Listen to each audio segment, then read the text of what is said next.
Bonjour chers internautes de 3 fois RD Congo Info. Je suis ici dans l'église, dans cette grande temple, l'église de Dieu et l'église de Nzambe. Lelo oyebomoni ngai lisusu Maurice Ier na kati église de la réconciliation en Jésus-Christ, le pasteur, le berger, l'homme de Dieu, pasteur Josué Forara. Na molonga ni naye mama Lydie Azalia, oratrice principale de séminaire Oyo yemoko akopesa bino na yeka koloba ete boya bokobiki sama na liloba na Nzambe mabota na bino. Mama toni toyeba séminaire oyo bo préparer et kozala ndenge nini? En tout cas, merci mingi pour la parole pesinga. Nga vraiment nazo kumisa Nzambe mingi pour na tena na séminaire o Nzambe pesi biso thème o que le secret d'un beau mariage.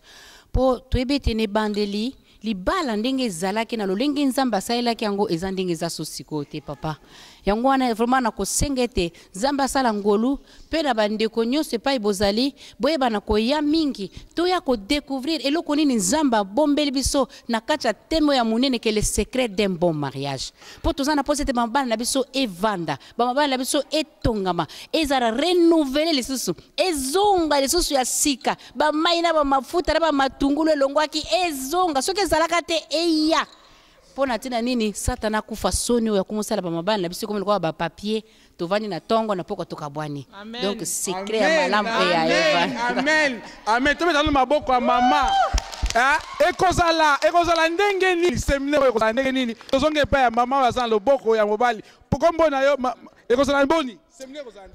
Merci papa Maurice. Séminaire en ndeka ozoka ezala ya kafu talaka biso ba jeune tozui grâce wana chance ya kozala na libala donc epesa meli batu nyonso tout donc so ozui libala na olengela ngo malamu parce que libala eza wenzete so obali na tongo eza te okabwana na pokwa donc secret wana pour toyeba ngo faut toyaka na jour wana ya séminaire wana parce que dans le Seigneur libala ezala kaka ya kafu dans le Seigneur nyonso to ekende liboso yango wana nazobenga ba jeune nyonso tout oyo bazui grâce wana ya ozala na ndako ya mabala na bango baya jour wana parce que ekeinda ka nde tolobaka na ekeinda. OK. Awa wapi? Awa eza wapi? L'église nini? L'église de la réconciliation. L'église de la réconciliation en Jésus, Christ yoza elenge. Olobi nini pour la bilenge basi o basala ndako yoza elenge.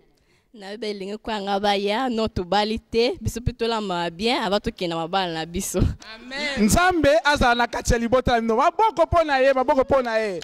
Alors mama na biso yoza moyembi monene na kati na église oza pe na libala oza mama ya bana elenge malamu olobi nini pona bandeko mosusu baza kolanda yo en direct ya Congo ya Sika ya RD Congo Info ya César Ngadi olobi nini? Ngana bengsika ba jeune nyonso. Donc baya journée on est la journée moko malamu pona biso lokwa biso ba jeune marié boye.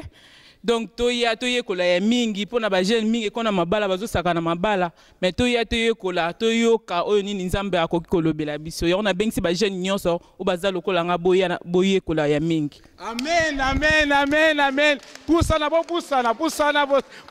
biko olobi nini mama na biso yo pe lenge naza minga na préféré na lobalingala. Lobalingala très bien.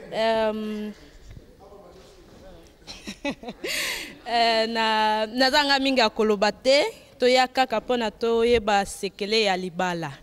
Amen. Amen. Maboko. Olonini elenge mwasi na kati na lingomba église de la réconciliation en Jésus-Christ de Berger, le pasteur Josué.